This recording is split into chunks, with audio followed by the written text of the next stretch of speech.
Então, a gente vai começar um novo módulo hoje. Eu mudei o módulo de nome. Tem um pouco de história por trás que um assunto importante no curso de ciência da computação e sistemas de informação é a questão de análise de algoritmos, análise de complexidade de algoritmos. E o que a gente está fazendo nesse módulo? A gente está preparando o terreno para vocês, em outras disciplinas, podendo fazer a complexidade de algoritmos. Uma reclamação que nós recebemos dos alunos era que este assunto estava sendo repetido em 2 ou 3 disciplinas. Então, eu vou me restringir à importância desta questão e hoje a gente vai falar sobre comportamento assintótico de funções. Esse é um assunto que, por um lado, ele tem a ver com complexidade de algoritmos e, por outro lado, ele é importante para a matemática toda. Tá? Então, o que eu vou fazer? Eu vou, sim, falar sobre essa notação grande O, essa notação assintótica, e eu vou falar sobre a conexão com a ciência de computação. No entanto, eu vou fazer isso só muito leve para vocês entenderem o contexto perdão, e para fazer o gancho com as outras disciplinas. Na verdade, eu fui otimista porque eu preparei este material, mas na aula da tarde eu nem cheguei aqui ao segundo e terceiro ponto. Eu gastei todo o tempo falando da notação grande O. Antes de falar desta notação, eu só quero falar de algumas convenções que são comuns na área da matemática.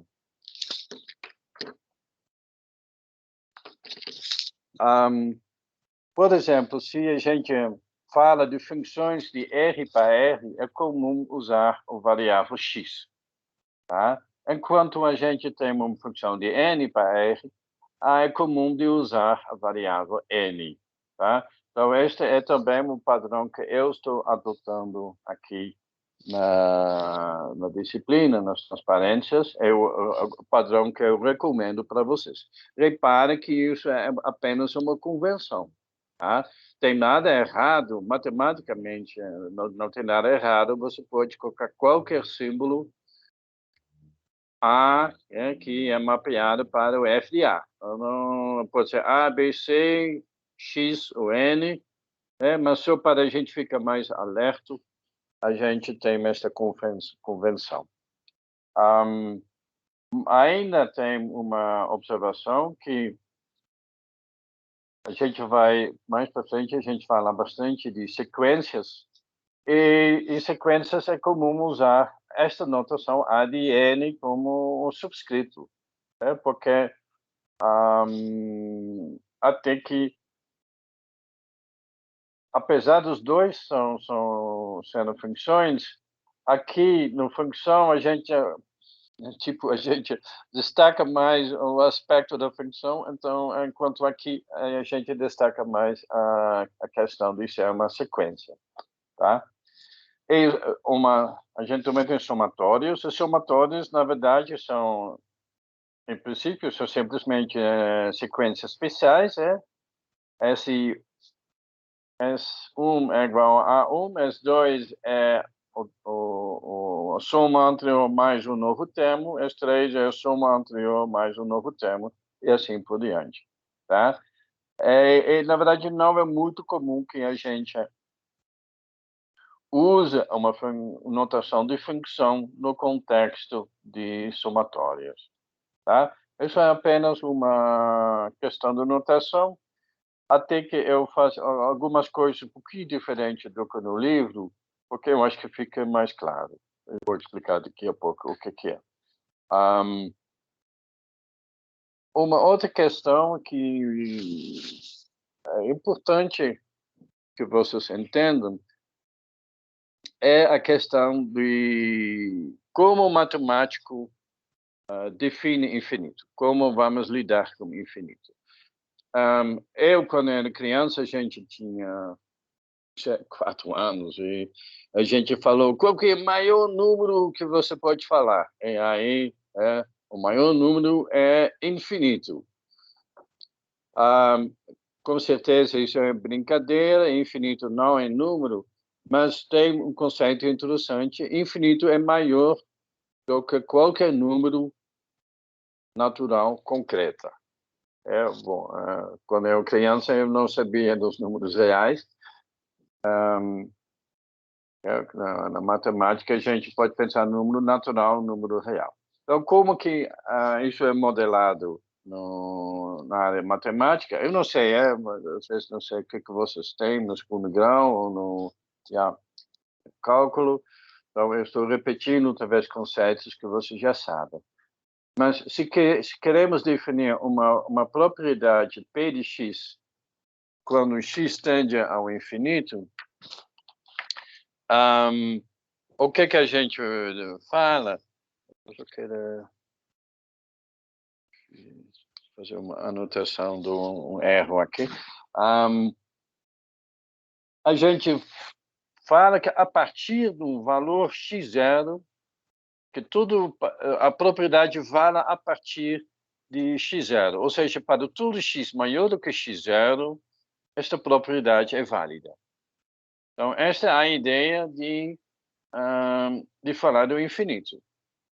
Então, estou falando lá de forma informal. Se a gente quer ser mais compacto, a gente diz que existe x0, tal que para todo x maior do que x0, a propriedade Px é verdadeira. Tá? Então, aqui é uma forma que a gente lida com o infinito, o que a gente vai fazer daqui a pouco na definição que eu vou apresentar. E combinando com a observação da transparência anterior, quando a gente fala de propriedades de números naturais, a gente troca simplesmente o x para n. Então, existe n0 tal que para todo n maior do que n0, essa propriedade é válida. Tá? Alguém tem uma dúvida até este instante? Repara que eu não defini, não tem número infinito. O número infinito não existe. O que acontece é que infinito é sempre todos os números maior do que uma determinada cota, de determinada limiar. Tá? Alguém uma dúvida? Por enquanto não, professor. Fala. Tem não? Ou tem? Não, por enquanto não. Beleza. Obrigado. O que é o objetivo desta aula? Toda esta aula a gente quer entender o comportamento asintótico de sequências, somas e funções quando n tende ao infinito. Por exemplo, a gente sabe que a soma dos primeiros n inteiros, a gente sabe que isso não converge, tá? Mas a gente quer até entender qual é a taxa de não converger. Fica meio esquisito esta frase, mas a gente vai conseguir quantificar essas coisas. Por exemplo, a gente sabe que essa somatória também não converge. Essa é uma sequência harmônica, onde a gente soma os inversos de todos os naturais, até n, e ele não converge porque eu sempre consigo agrupar termos repetidos cuja soma é maior do que o meio. um terço é maior do que um quarto, então um quarto mais um quarto é maior do que um meio.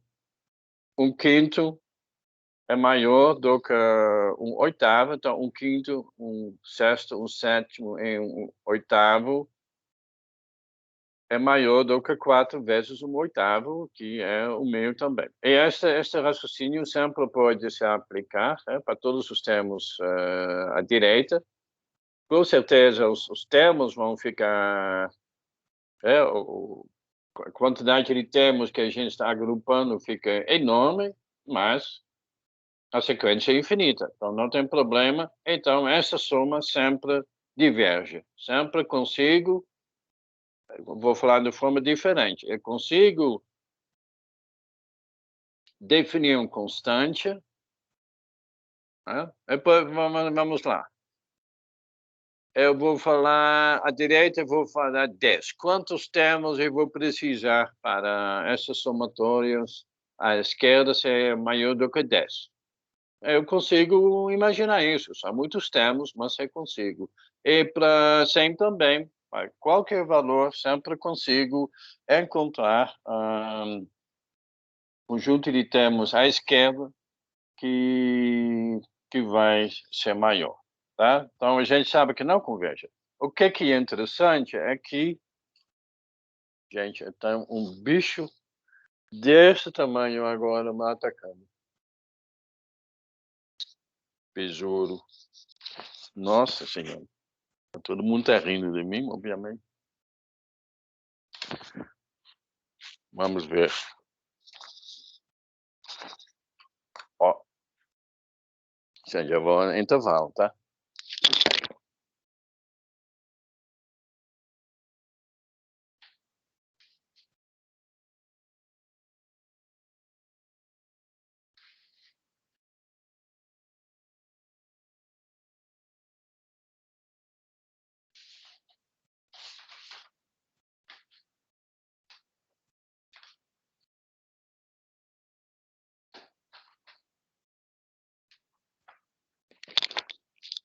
Bom, ali deixa aparecer.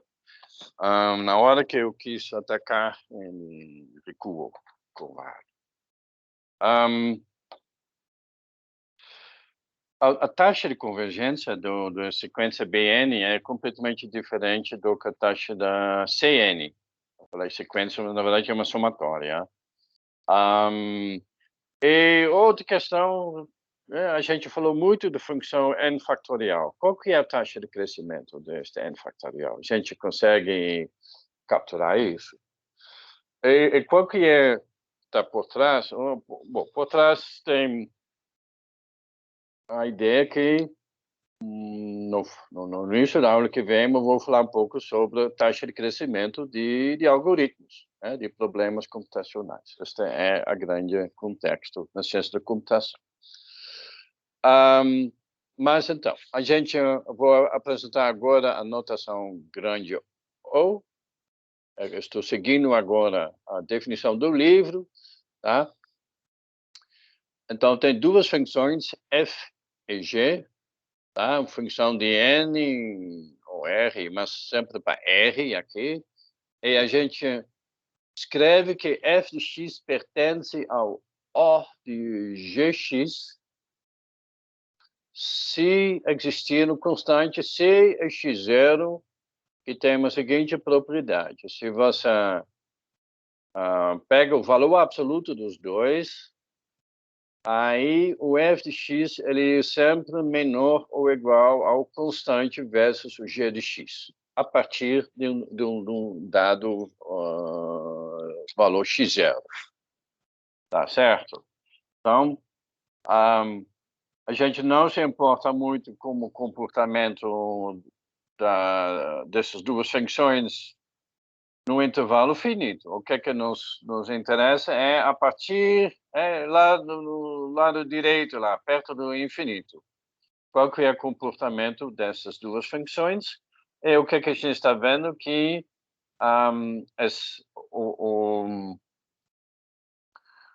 o f de x ele é sempre menor ou igual ao constante versus o g de x. esta é a ideia desta definição. E, na verdade, a aula é só falar sobre esta definição. A aula inteira é analisar esta definição. Então, a primeira observação é que, na verdade, o O de G aqui, ele é um conjunto de funções, tá? Eu poderia ter escrito isso, né? Que o O de Gx é o conjunto de funções que obedecem esta propriedade, tá certo? Então, o O de Gx, O de G é uma classe de funções, é classe no sentido de conjunto, tá certo? Então, a primeira observação. Aí tem um pouco uma confusão quanto à terminologia aqui, tá? Eu falei que F pertence ao O de G, tá? O livro, ele vai falar uma coisa diferente. O livro vai falar que F é o grande O de G, tá? Este dólar não precisa estar lá. Um errinho.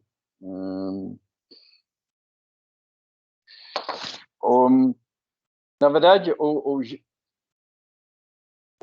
última formulação está correta. G de x vezes um constante é uma cota superior para f de x.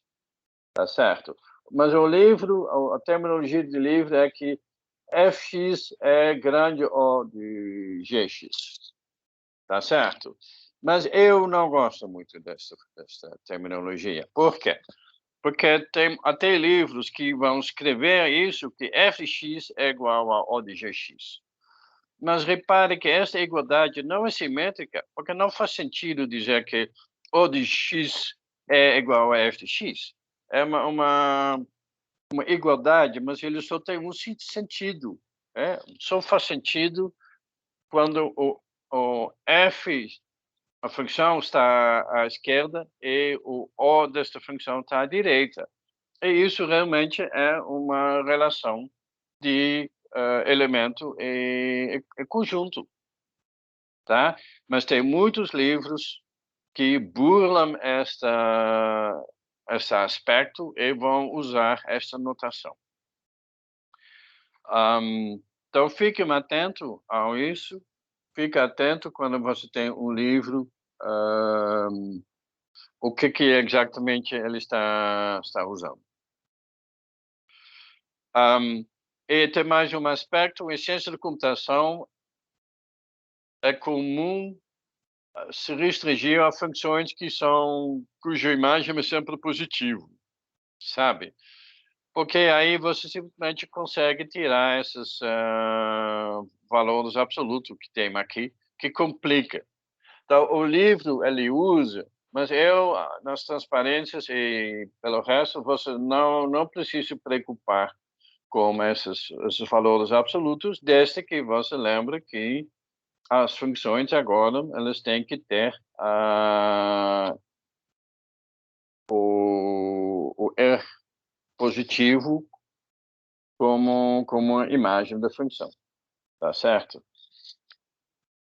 Alguém quer fazer uma observação, fazer uma pergunta?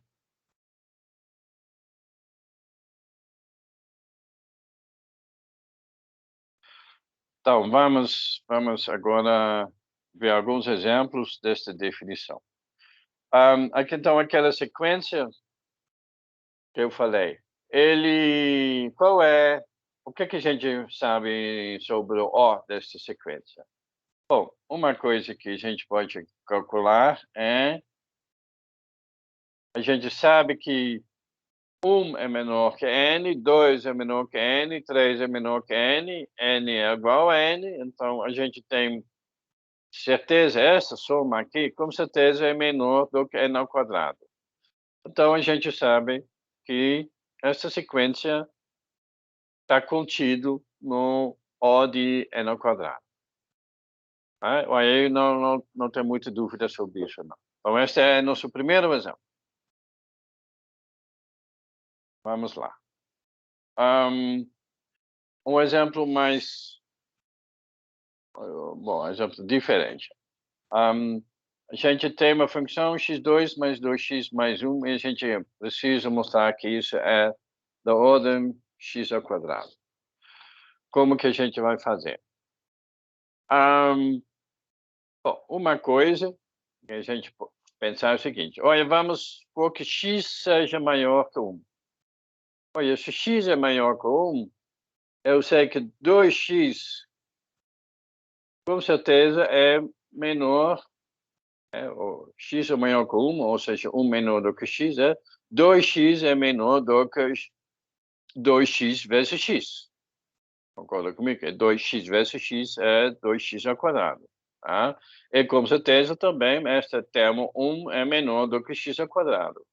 Então, eu tenho que x ao quadrado, 2x é menor do que 2x ao quadrado, 1 é menor do que x ao quadrado, então eu tenho que esta função, com certeza, é menor de 4x ao quadrado. Mas agora eu posso pegar a nossa definição, tá? Aí eu coloco 4 aqui como esta constante, 1 como constante x0, e aí a minha definição se aplica, e então eu tenho que... eu provei que x ao quadrado mais 2x mais 1 é de ordem x ao quadrado. Alguém tem uma dúvida sobre isso?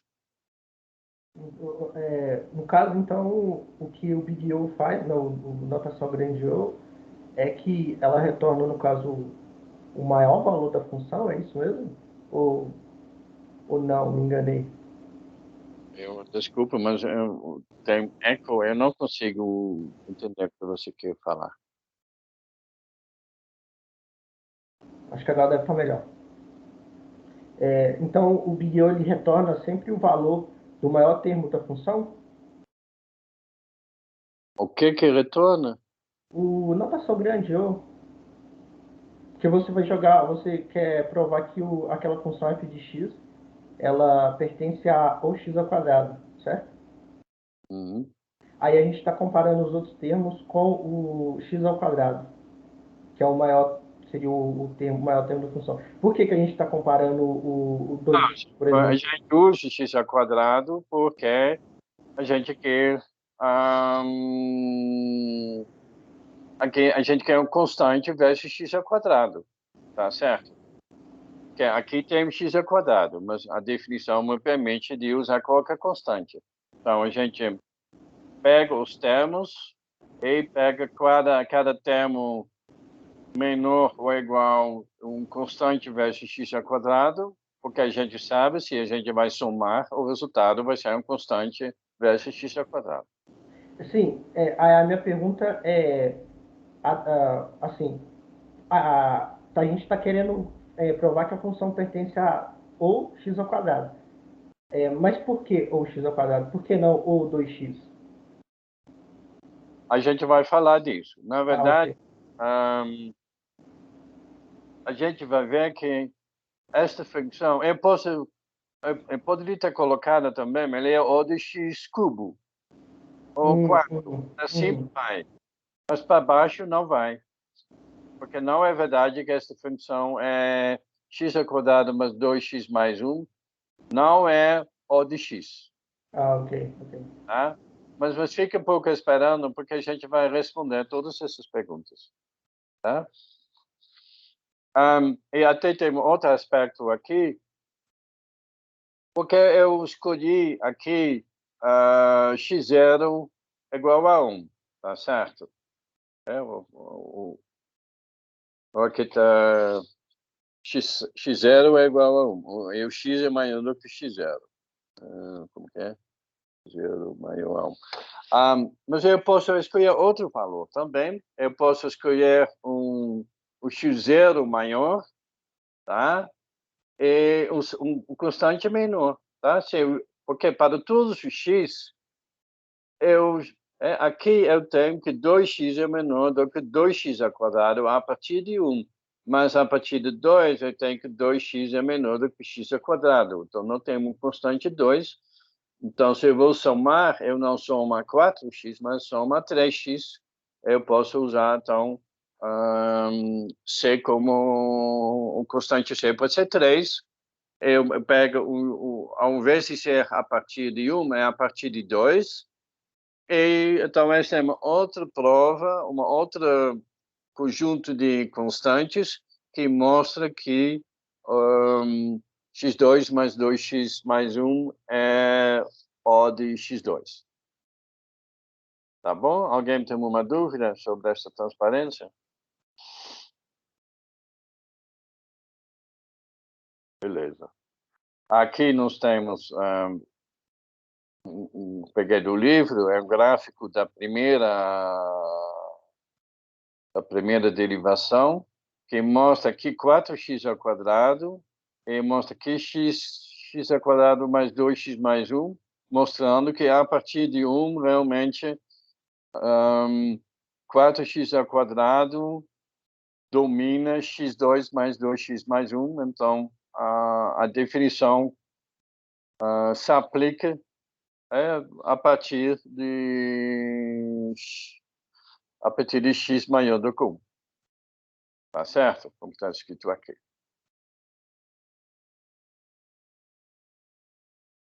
O que está faltando é, se a gente tivesse feito o 3x ao quadrado, a gente teria aqui uma função, e aí uma intersecção no x igual a 2. Aqui é x ao quadrado, 2x ao quadrado, 3x ao quadrado. Teria sido aqui para explicar o segundo caso, que não está na figura. Então, agora vamos fazer algumas observações. Primeiro, a função f ele é sempre O de f. Tá? Isso é óbvio. Por que isso é óbvio? Porque na definição ele simplesmente consegue escolher C igual a 1. E x pode ser 0, restringindo números positivos. Aliás, eu queria falar, no livro, o livro não usa x0 ou n0. O livro usa aqui um k. Mas eu acho que falar x0 e n0, acho que fica mais claro qual que é o papel desses dois constantes. Tá? Então, é por isso que eu troquei a notação.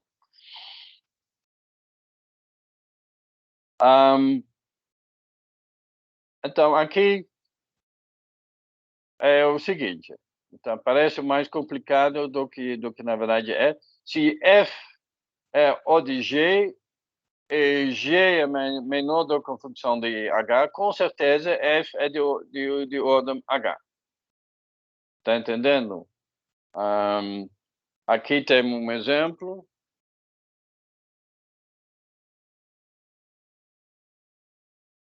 Aqui temos um exemplo.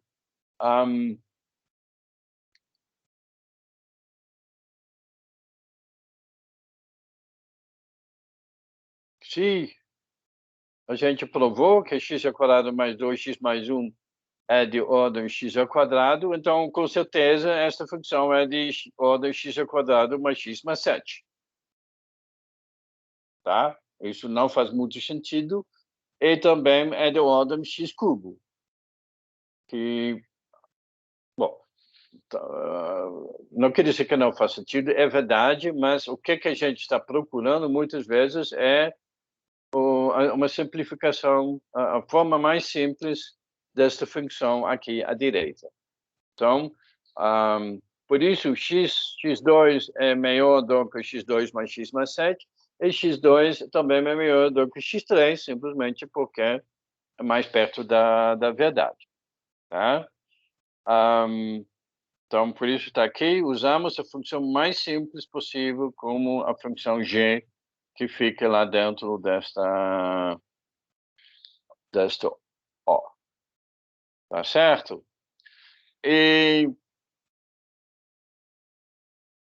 a gente também pode mostrar, a gente mostrou que anterior que x2 mais 2x mais 1 é O de x2. A gente também pode mostrar o contrário. E, na verdade, então, o x2 e x2 mais 2x mais 1, elas são da mesma ordem. A gente vai definir isso mais para frente, mas já posso adiantar que elas são da mesma ordem. Tá bom? Bom, mais exemplo. Mostra que 7x2 é ordem de x3.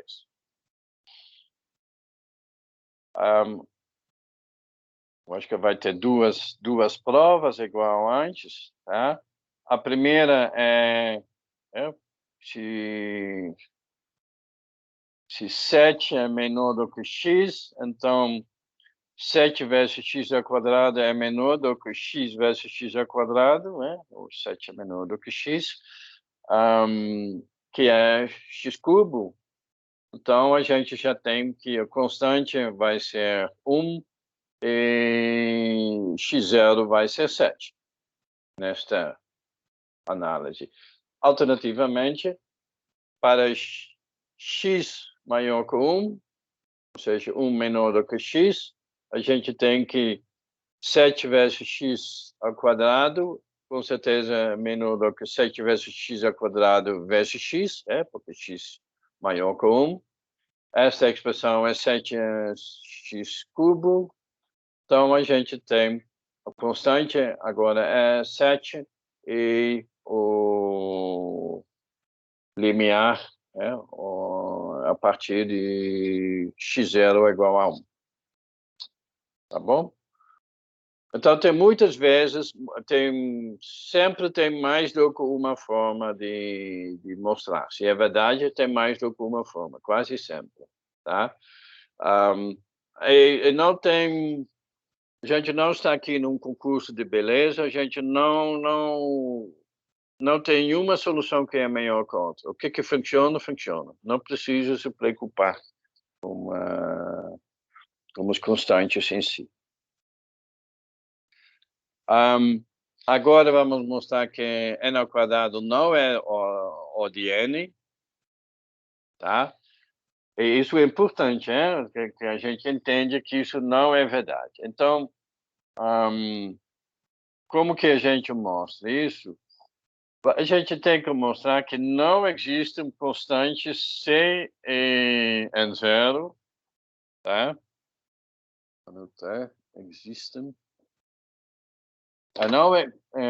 Não existem constantes C e N0, tal que a desigualdade continua valendo para n tendendo ao infinito, para todo n a partir de n0.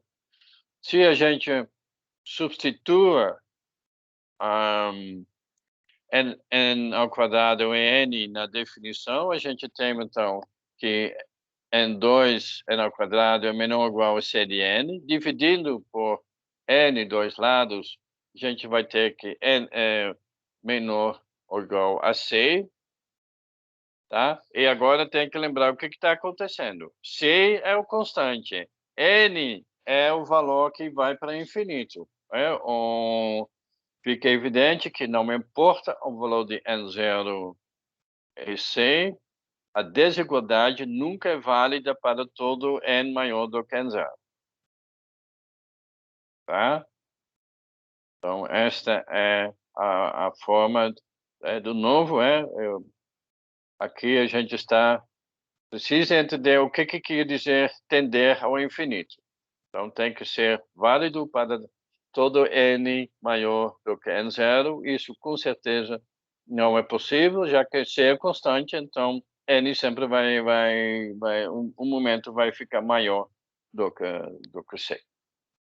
E a mesma coisa acontece no próximo exemplo, mostra que x3 não é de ordem 7x ao quadrado, então, ao contrário do exemplo, a gente mostrou antes que 7x ao quadrado é de ordem x3, o contrário não é verdade, e o raciocínio é igual, tá? A gente, aplicando uma definição, a gente tem que x3 tem que ser menor ou igual a 6 vezes 7x2.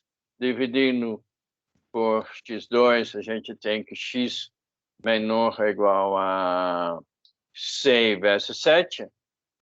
Mas se é uma constante, o x tende ao infinito, então não é possível que esta desigualdade continue válida. Por favor.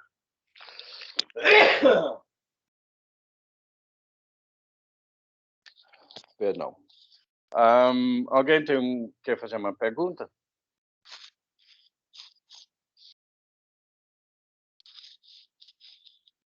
Beleza, vamos continuar.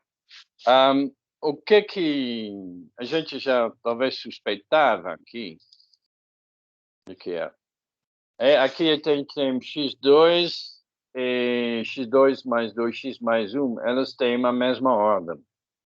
O que está acontecendo, a gente vai ver que, na verdade, a única coisa que importa para definir a ordem, no caso, no polinômio, é o grau do polinômio, ou seja, o expoente, o maior expoente que nós temos aqui. Tá? Isso, existe um teorema no livro que fala isso. Tá?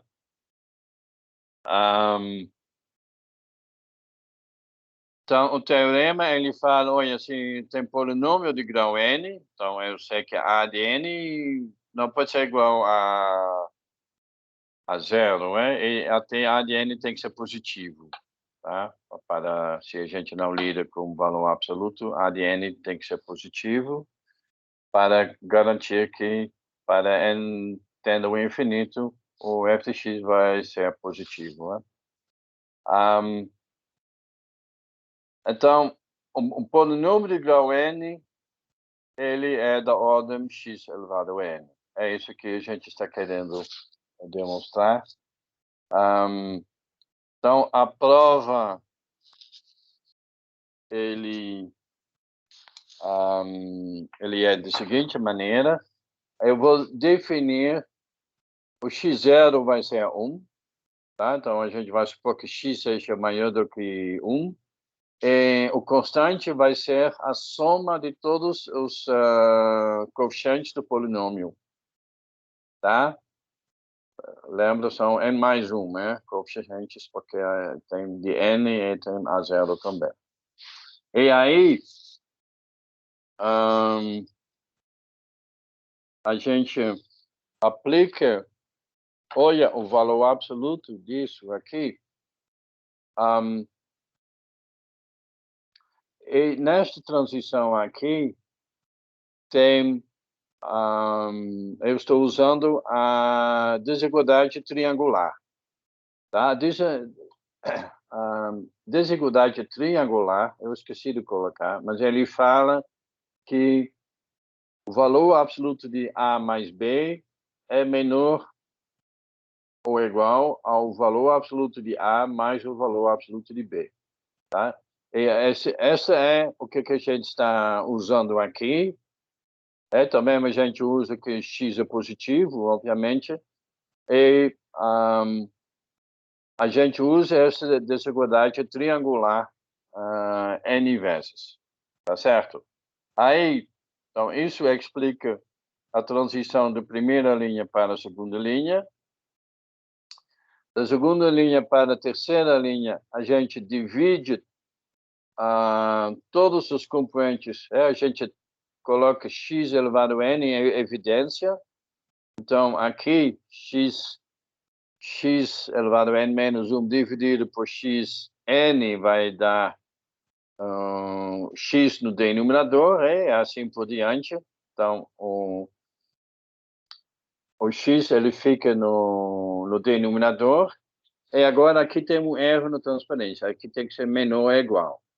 Na transição, na penúltima transição, a gente tem menor é igual. E por quê? Porque x é maior do que 1.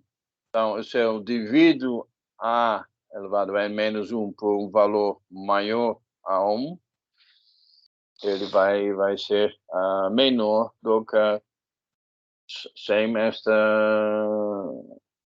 este denominador, tá certo?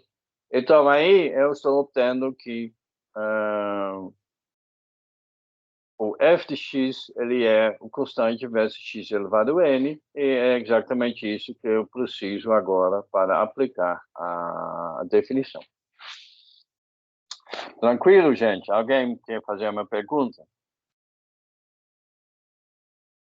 Mais para frente eu vou mostrar uma forma bem diferente de provar, dar uma prova alternativa desse teorema.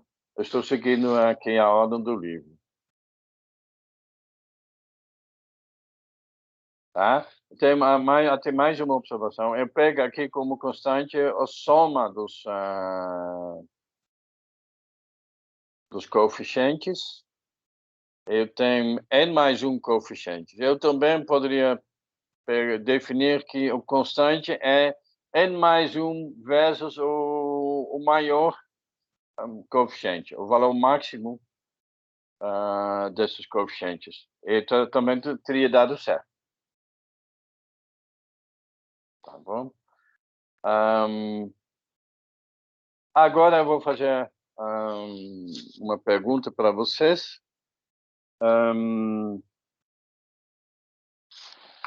O que quer dizer? A ordem mais simples que a gente consegue imaginar é a ordem de 1. A gente já falou ordem de x ao quadrado, a ordem mais simples disso é a ordem de x, mas também tem uma ordem de 1. Então, eu quero que vocês me falem agora o que poderia ser a ordem de 1. Alguém tem uma sugestão?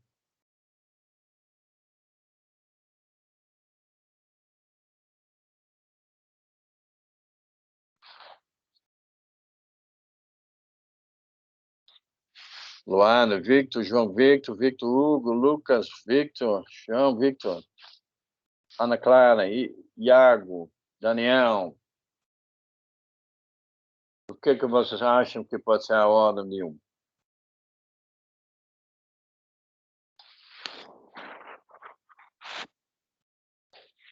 Pode abrir o microfone. Não fica tímido, não.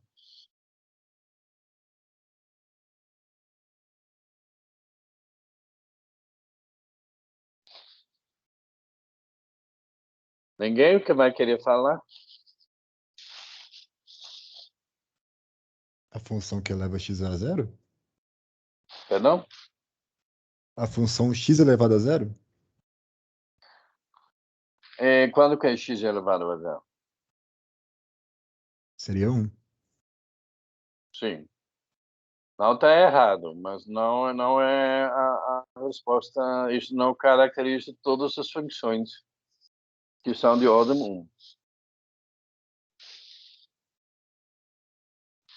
Primeiro, repara que a ordem de 1 é a mesma coisa que a ordem de, sei lá, 24 ou 10 elevado a 100 ou constante.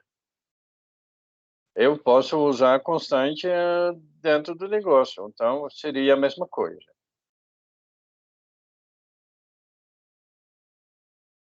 Então, a primeira classe e a primeira intuição é, olha, a função constante ela é de ordem 1. Tá certo? Esta é a primeira resposta. Só que você pode imaginar funções. Pensa no seno ao quadrado. É uma função que fica oscilando entre 0 e 1. Tá? Mas ele tem um limite superior, que é 1. Então, a gente sempre sabe que o maior valor vai ser 1. Então, este é um exemplo de uma função que é de ordem 1. Em geral, a gente pode caracterizar de duas formas. O f(x) ele não vai para infinito se n vai para infinito. Ele nunca chega ao infinito. A ideia é essa. Também não tem um assintoto. Tá? Ou seja, existe um constante tal que o f(x) é sempre menor do que esse constante. Ou seja, esse constante é uma cota superior da função. Tá bom agora, gente? Tá? Então, esta é, quando a gente fala do ordem 1, esta é a nossa resposta. Isso não está no livro, mas eu acho que é importante vocês refletirem sobre isso. Essa aqui está no livro, sim. A gente vai mostrar que n fatorial, o nosso querido n fatorial, ele é da ordem n elevado a n.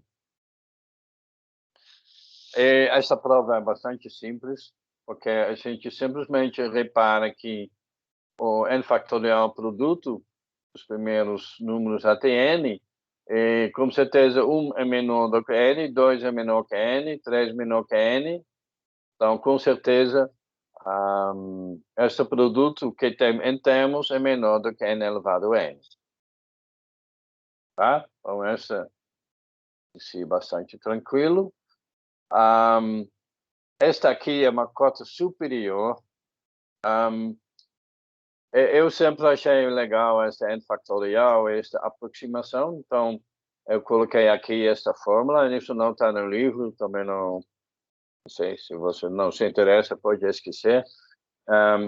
Mas então, porque aqui é uma cota superior. Isso não quer dizer que é uma boa aproximação, tá certo? Então, até dá para entender que aqui é n elevado a n e aqui é n dividido por e elevado a n. Então, com certeza, já é um ganho grande. Voltando a essa equação, agora, n fatorial igual a n elevado a n, tirando o logaritmo dos dois lados, a gente tem que o log de n fatorial é menor ou igual ao log de n elevado a n, tá? E lembra que o log de n elevado a n é a mesma coisa que n log n. Lembra, eu vou colocar na lista de exercícios, vou colocar uma breve revisão dessas propriedades dos logaritmos. Mas o que acontece é que o expoente que está dentro do logaritmo, ele se torna o fator em frente do logaritmo. Tá? Então, a gente tem que o log de n fatorial é da ordem n log n. Tá bom, gente? Vamos para frente. Agora tem alguns teoremas. Tá? O primeiro teorema é de transitividade. Se f é de ordem g e g é de ordem h, então f é de ordem h. Tá certo? Eu acho que esse teorema não está no livro, mas eu já dei esta como exercício para muitas turmas no passado, então a prova não é difícil, não. Você tem que lembrar, olha, a primeira definição vai te dar um constante, a segunda definição vai te dar um constante, então você tem que pensar qual que vai ser a constante para satisfazer essa terceira definição. É isso. Muito bem. Agora nós temos um teorema sobre o máximo. Eu vou falar. Na aula anterior, eu simplifiquei a notação. A notação oficial, ele coloca aqui o x entre parênteses. Mas eu não falo isso, porque fica muito pesado. Eu posso falar f de x pertence ao O de gx, ou posso falar f é de ordem de g. Tá? Então, o x é subentendido. Aqui eu simplesmente tirei este x do enunciado. Então, suponho que f1 é de ordem de g1 e f2 é de ordem de g2. Então, a soma f1 mais f2, ele é da ordem... Nossa, está tudo cheio de erro.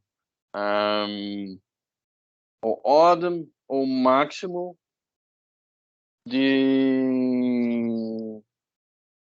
G1 e G2. Tá? Então, talvez isso não está muito claro, mas o máximo de G1 e G2 é que você calcula G1 G1x, a imagem de x usando G1, a imagem de x usando G2, e você pega o máximo. Isso fica claro na prova, tá? A primeira parte que a gente vai precisar aqui, A e B são números reais quaisquer, que a soma de A mais B, com certeza, A é menor do que o máximo, e B também é menor que o máximo, então a soma é menor do que 2 vezes o máximo de A e B. Parece óbvio, mas tem que colocar mesmo. E aí, com isso, a gente consegue fazer a seguinte derivação.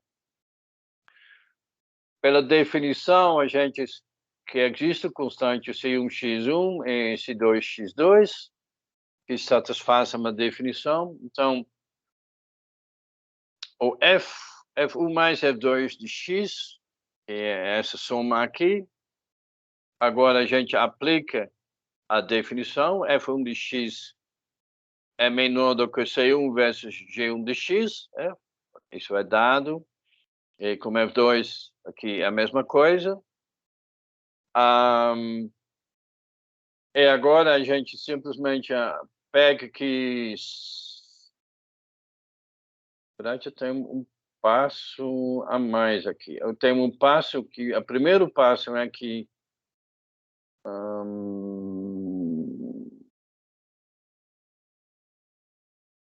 eu deveria ter colocado um passo intermediário, que C1 vezes o max de G1, G2, mais C2 vezes o max de G1, G2.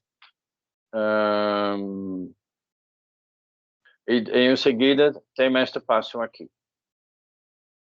Espero que vocês acreditem que isso seja verdadeiro. Alguém tem uma dúvida sobre isso? Eu pulei de certa forma, está certo, não está errado aqui. Mas eu ficaria melhor colocando um passo intermediário.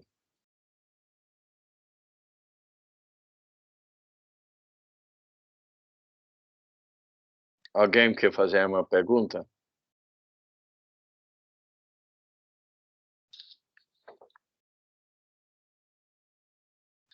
Vamos ver se ainda tem gente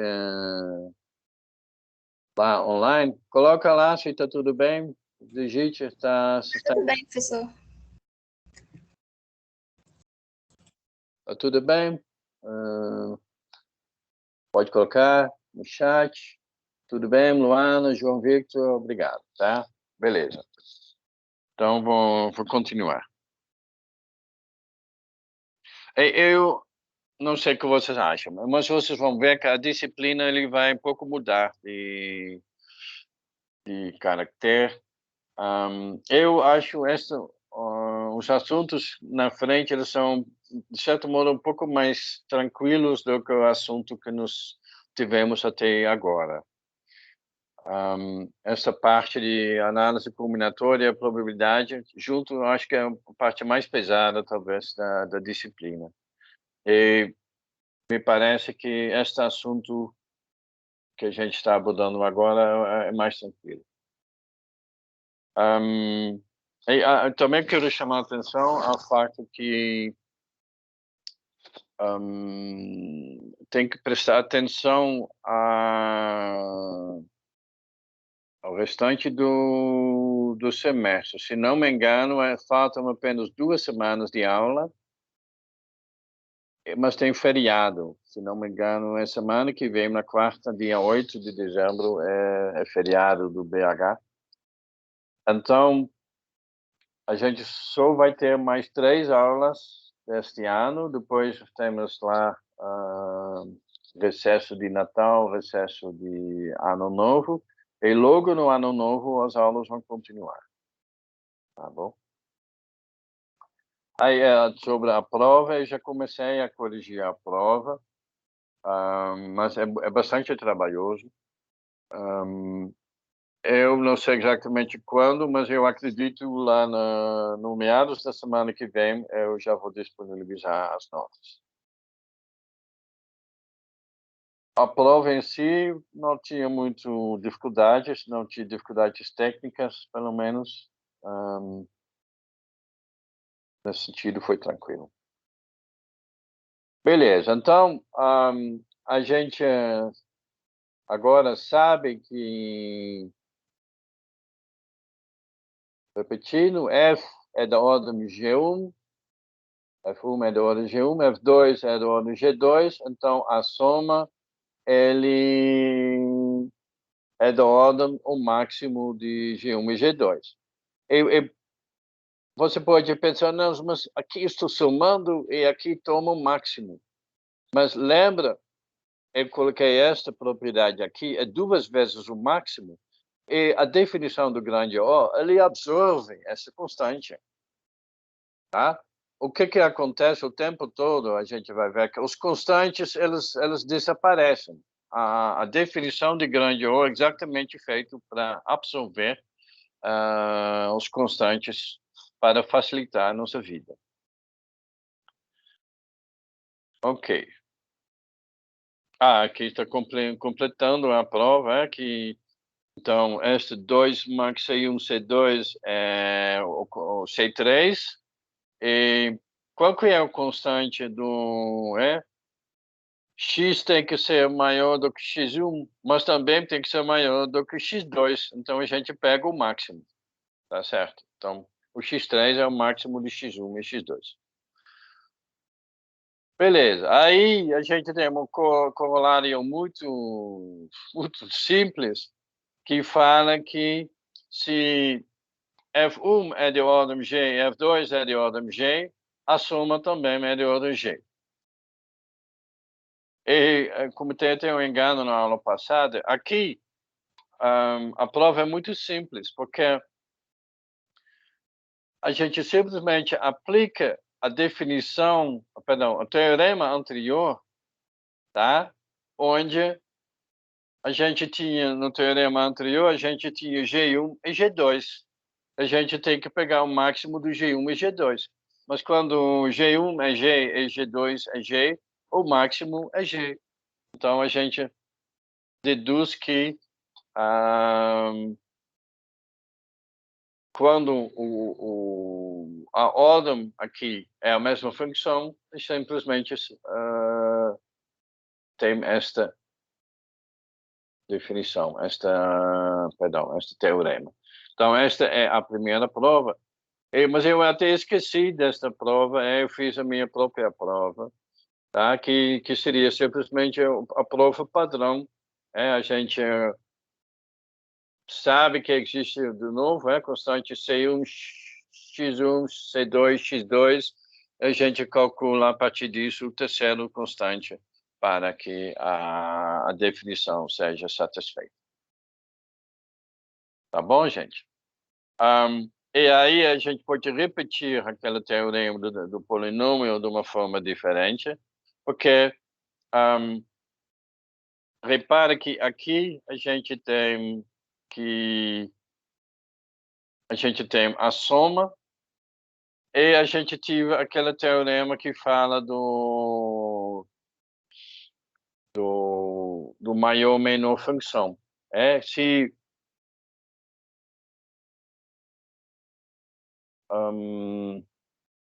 a gente faz uma prova por indução dos termos, mas então, se a gente compara a n elevado a xn e a n menos 1 elevado a xn menos 1, aí fica evidente que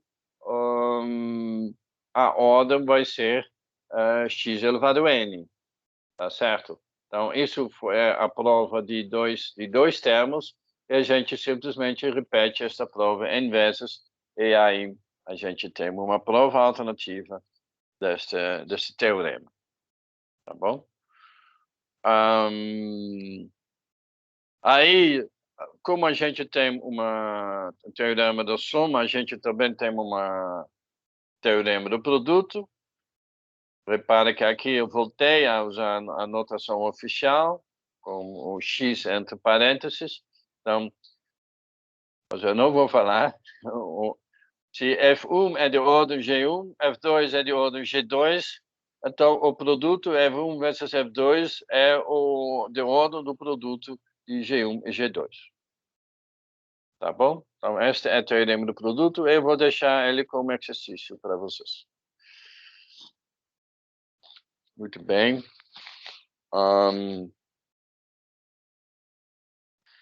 Aí, aqui tem um resumo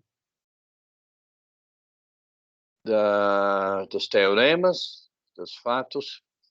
Fica claro que a função f é de ordem f.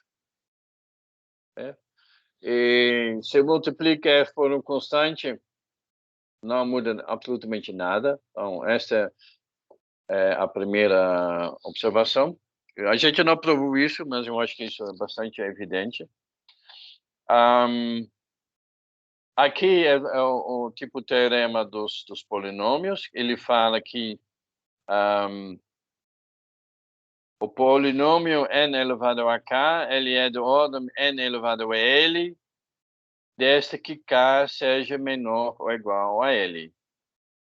Tá? Então, esta é uma implicação dos teoremas que a gente falou aqui. Aqui eu falei x elevado a n. Na notação que a gente usa até agora, qualquer expoente maior do que n também é uma cota superior para o f de x. Não é a maior cota superior, mas é uma cota superior. Tá? Então, esta aqui, a gente tem lá, aqui é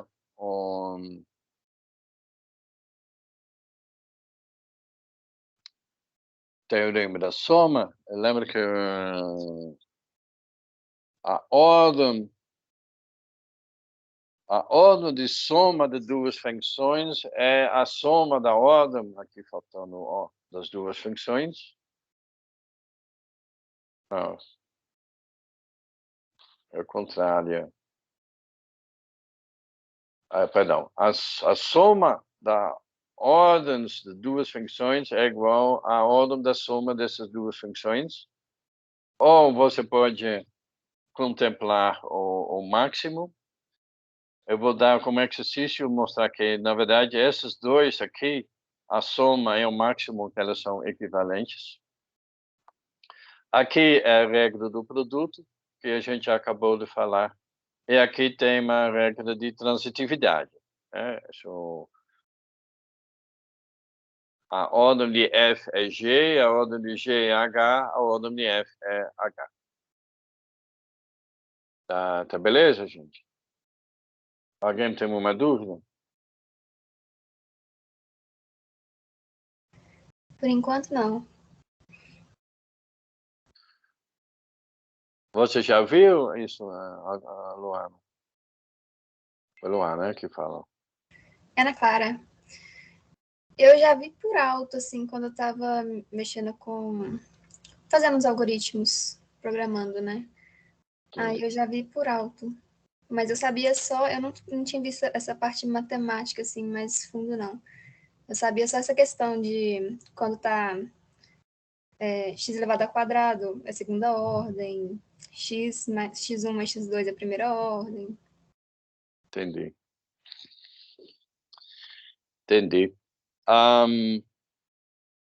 Ok, obrigado.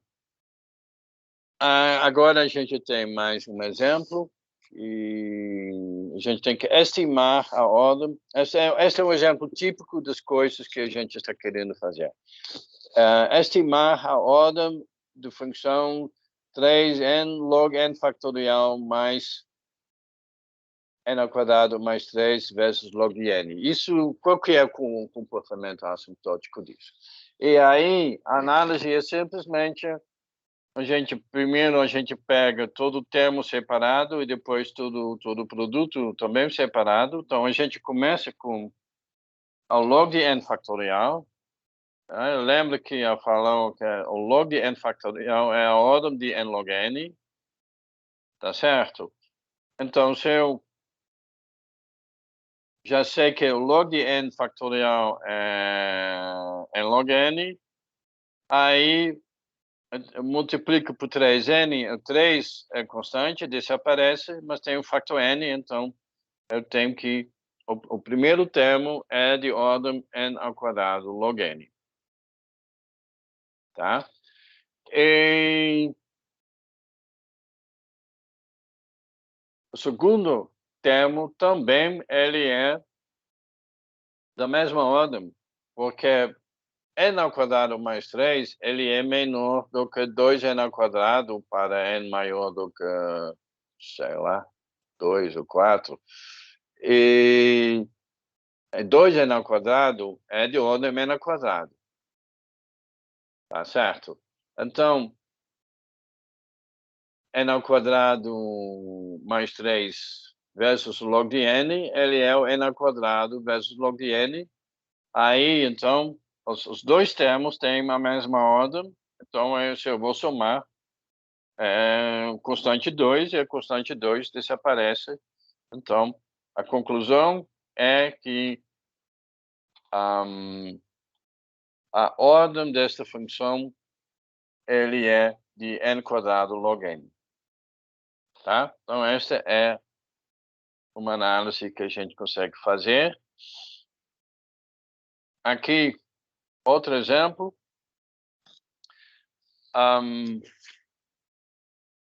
Então, a gente quer saber a ordem de x mais 1 log de x ao quadrado mais 1 versus 3x ao quadrado. Então, a gente vai seguir a mesma lógica. X mais 1 é da ordem x. Eu já falei que pode esquecer dessas constantes, mas se você não está convencido que x mais 1 é menor do que 2 vezes x, e 2 vezes x é da ordem x. Tá?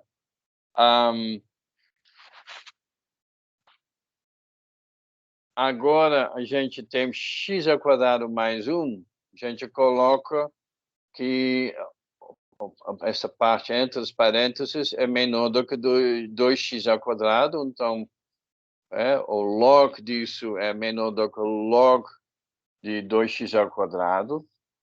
Tá? Agora, o log de 2x ao quadrado é o log de 2, este 2 aqui, tá?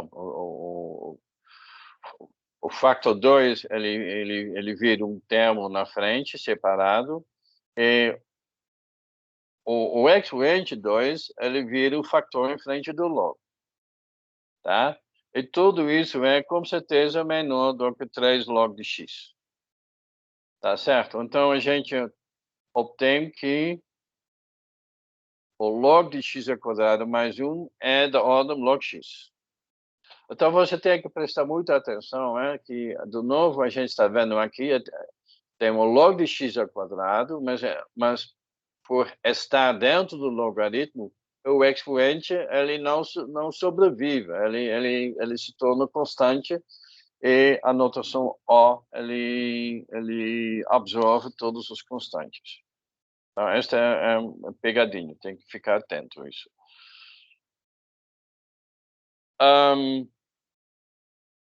Então, x mais 1 é da ordem x, como que é? X ao quadrado mais 1 é de ordem log x, então eu calculo o produto x vezes log x. Tá? Isso é o primeiro termo. Agora, 3x ao quadrado, obviamente, é de ordem x ao quadrado. E aí, eu vou somar, tá? E a gente sabe que, ou se a gente não sabe, você sabe agora, o log de x sempre é menor do que x. Então, x log x é menor do que x ao quadrado. Então, a soma disso, o x ao quadrado, ele absorve esse x log x. Então, o resultado é que esta função ele é da ordem x ao quadrado. Alguém tem uma dúvida ou quer fazer uma pergunta, uma observação?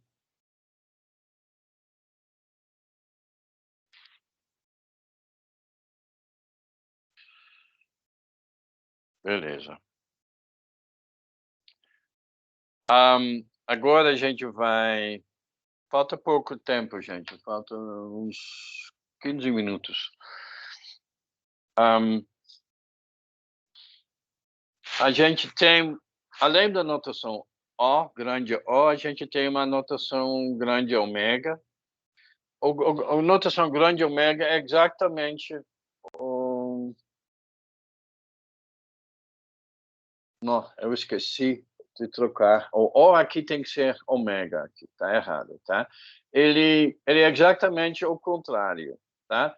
Porque nós trocamos simplesmente o menor é igual a para o maior é igual a. Ou seja, o G não é mais uma limite superior de F, mas o F é um limite inferior de G, com esta constante.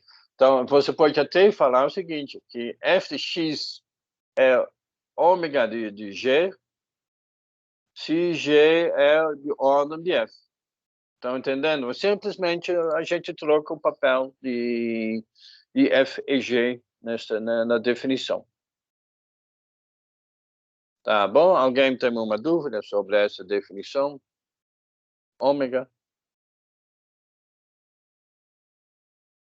Tá? Então, repara que a questão de ordem, ele nos permite de comparar o comportamento assintótico de duas funções, G cresce mais rápido, não, o F cresce, bom, dependendo da situação. Professor, Oi. ômega é uma constante? Ômega é o mesmo bicho que aquele O. Não é constante. Entendi. Simplesmente é o mesmo bicho que esse O. Aqui, de novo, aqui está errado, tá faltando lá onde que está escrito O tem que ser ômega, aqui. Tá? Ok, obrigada. Porque a gente tem também uma notação θ. A notação θ, ele define que o G tem duas constantes. O f de x ele fica preso entre uma cota inferior e uma cota superior. Fica entre um C minúsculo e um C maiúsculo. Ou seja, é uma definição para dizer que f e g têm a mesma ordem. Tá certo? Módulo constante, mas elas se comportam assintoticamente com a mesma ordem. Tá? Então, na verdade, se F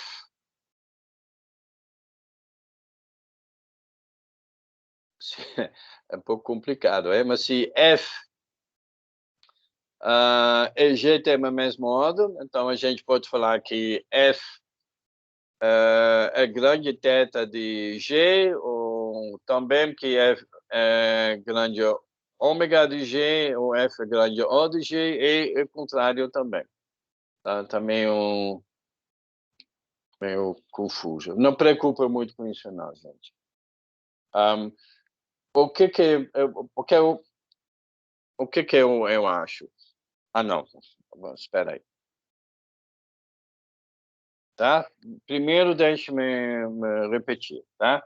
O f de x é grande θ de g, se f é grande O de g, e g é grande O de f, ou seja, eles têm a mesma ordem. Agora, presta atenção a este aviso. Porque muitas vezes o autor usa a notação de grande O no sentido de grande θ. Vou dar um exemplo. O algoritmo XYZ é de ordem n log n. Isso quer dizer que o tempo de execução do XYZ é da ordem n log n.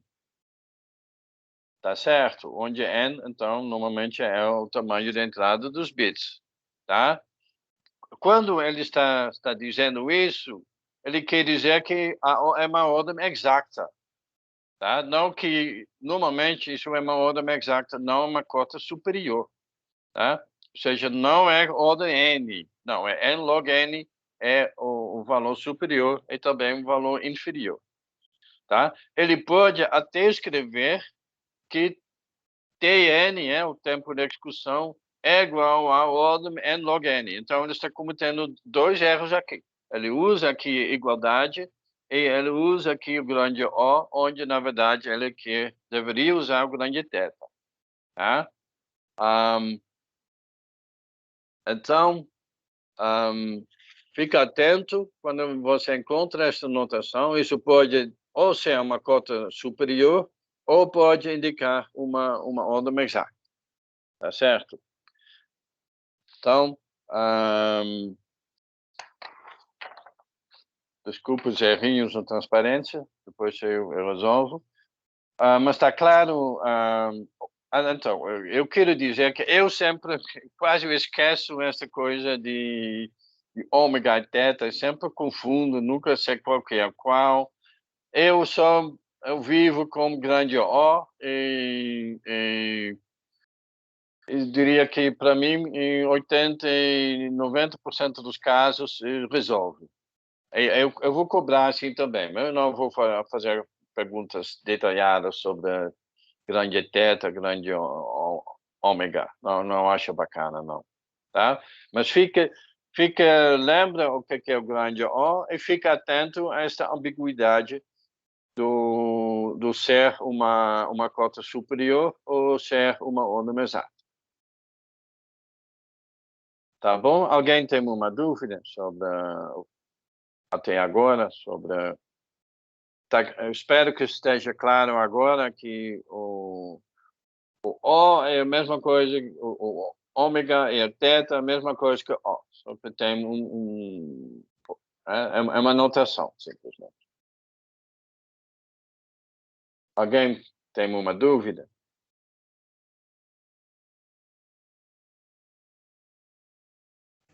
Está tranquilo.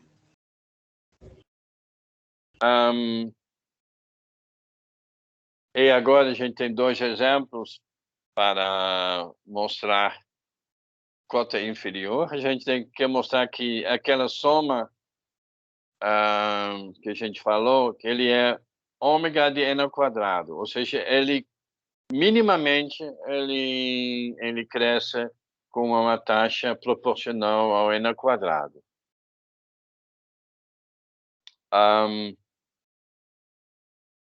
Aí temos uma prova. Esta prova ele é bastante bacana, tá? O que a gente faz? Eu uso vou me restringir só ao número n par. É só para facilitar esta conta aqui, tá?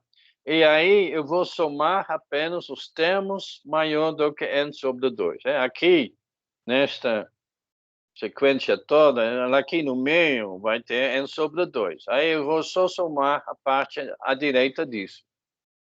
Tá? Então, são n sobre 2 termos, n sobre 2 termos, cada um maior do que n sobre 2. Então, se eu vou calcular, eu tenho n sobre 2 vezes n sobre 2, que dá n quadrado sobre 4. Eu sei que essa soma tem no mínimo este valor, n tende a infinito, então eu sei que essa soma é da ordem de ômega n ao quadrado.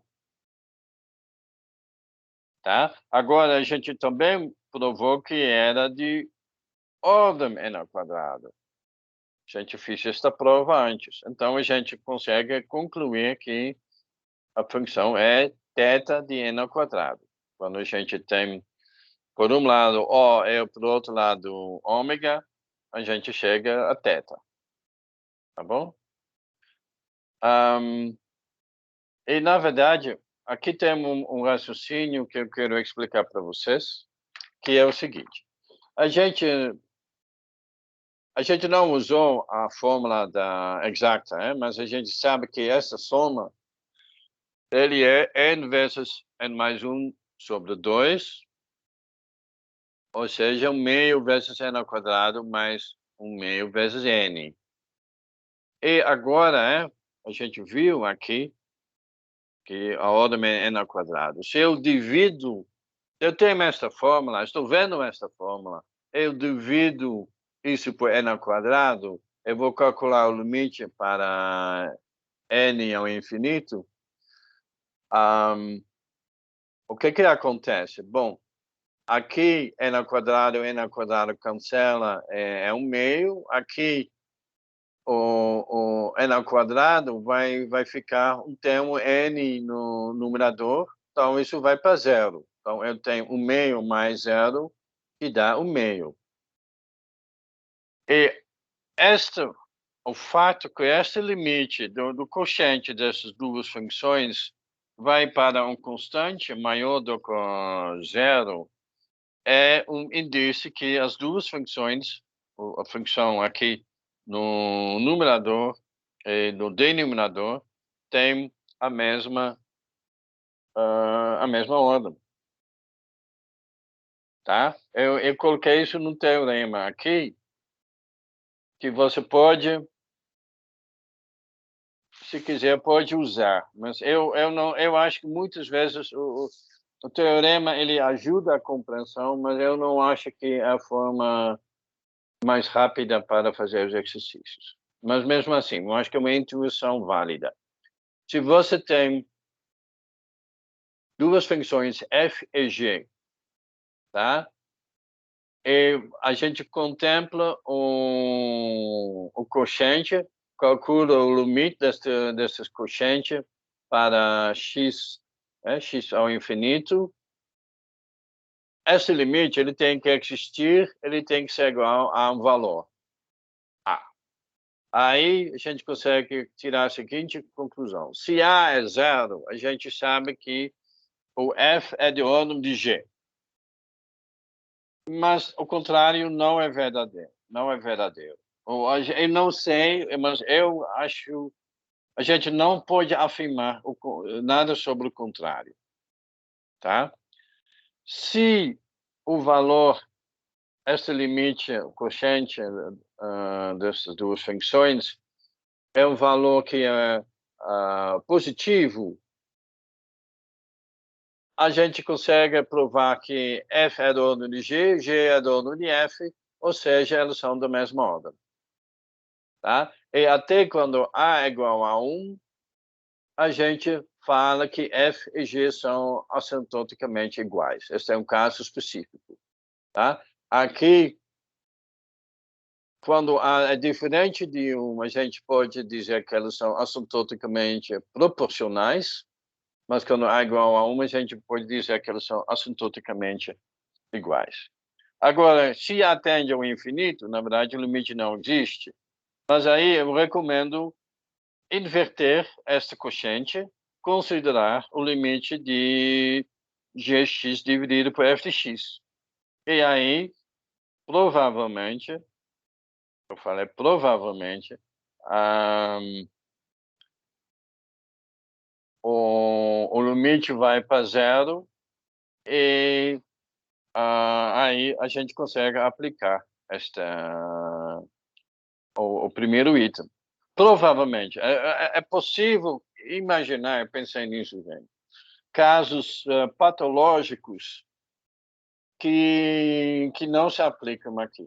Por exemplo, deixa eu ver qual é o exemplo que tinha.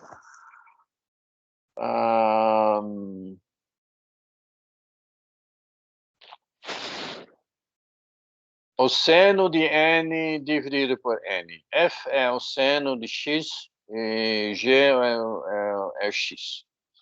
Aí o limite ele vai para zero, não tem problema. Agora, se você vai inverter, esse limite não existe, porque o seno ele pode ser zero, e aí o denominador vai ser zero, e aí não dá para definir esse limite, tá? Mas esses são casos que são, assim, professor chato de matemática vai descobrir, mas que são pouco relevantes para a ciência da computação, tá? Então, nós temos esse teorema, ele não está provado no livro, Eu vi que tem alguns exercícios que usam este livro, que usam este teorema. O teorema ele está aqui para te ajudar. Na aula passada, já depois de 20 minutos, um aluno fez exatamente esta pergunta. Ele falou, mas se eu calculo o limite do quociente, tá. Aí eu falei, olha, espera aqui, porque daqui a 12 transparências eu vou te apresentar exatamente este teorema. Mas se você não gosta desse teorema, não está confortável, não precisa usar também não. Tá bom? E aí, na verdade, termina a aula de hoje, porque é isso que tudo que eu tenho que falar sobre comportamento assintótico das funções, a ordem das funções, tá? Eu acho um conceito importante. Eu tentei fazer um material muito condensado, pegando todos os conceitos importantes. Algumas coisas não estão no livro, inclusive este último teorema. É isso. Alguém quer fazer uma colocação, uma dúvida, uma pergunta, uma coisa? Pode falar. Raquel, Ana Clara, Daniel, João Victor, Victor Moreira, Lucas. Ô, professor, boa noite. Sim, Eu tenho um comentário, mas não acho que não é dessa matéria, não, é sobre a prova. tá, pode falar sobre a prova, então. Eu não sei sobre os meus colegas, mas pelo menos eu achei a prova com uma dificuldade muito grande. Dos exercícios da lista, por exemplo, eu achei ela bem difícil. Eu não consegui fazer ela em 100 minutos, não. Eu precisei de mais tempo do que isso. Porque foram bem difíceis os exercícios. Na verdade, eu também tive dificuldade. Tá. Eu ainda não... É bom que vocês falam. Qual é a impressão de vocês?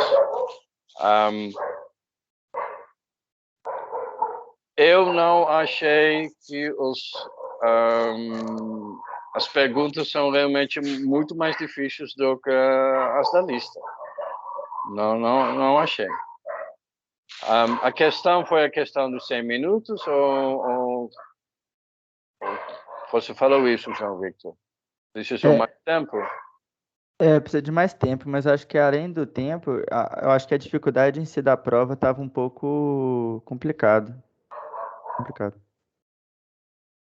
Bom, eu vou fazer a correção e aí eu vou avaliar porque como a turma, são duas turmas, na verdade, que fizeram uma prova, tá? Eu vou falar, por exemplo, a primeira pergunta, eu já apliquei ele várias vezes no anos passado. Então, esta pergunta, para mim, não... Eu realmente achei ela tranquila, mas eu acho que uma que estava muito difícil era a número 2. Ela estava bem complicada, pelo menos para mim ela estava muito difícil. A 3, por exemplo, o senhor já tinha feito várias demonstrações sobre casos parecidos, a 3 estava tranquila. Mas eu acho que tinha uma ou não, duas questões, eu acho que era a 2 e a 6, que estavam muito difíceis. O 2, João Victor, é a Mega Sena, quase a Mega Sena. Só que você não percebeu, provavelmente. Na verdade, eu também tive dificuldade nessas duas. E Dois, em mais uma também. 2 e 4, 5. Na 2, na 6, na 5 eu tive um pouco de dificuldade. Teve umas que eu nem consegui fazer. Bom, gente, eu vou avaliar, eu vou ver como que são os resultados e aí eu vou falar assim, o que vai acontecer. vamos falar, a disciplina não é fácil, não é. Não estou dizendo isso. A prova, para mim, não foi muito mais difícil do que todas as provas que eu apliquei. Eu já aprendi isso. Então, não. Mas deixa-me dar um tempo e aí a gente se fala. Provavelmente na quarta-feira que vem não tem aula, então vai ser daqui a 2 semanas, na segunda-feira, a gente se fala. Tá bom, gente? Obrigada. Tá bom. Tem mais coisa? Eu vou parar a gravação. Tem mais coisas para falar? Professor, Bom,